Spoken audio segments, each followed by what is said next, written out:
Hey everybody, have y'all ever wondered when you dyed your hair and you look down and you got some on the counter?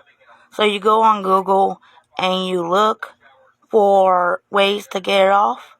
Well, I figured it out, and it's better than whatever Google has shown everybody.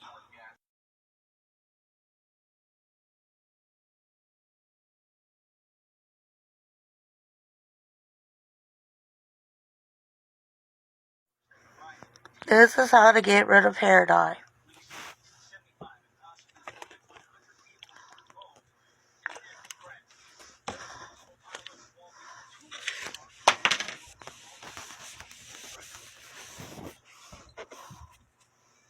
And that's it.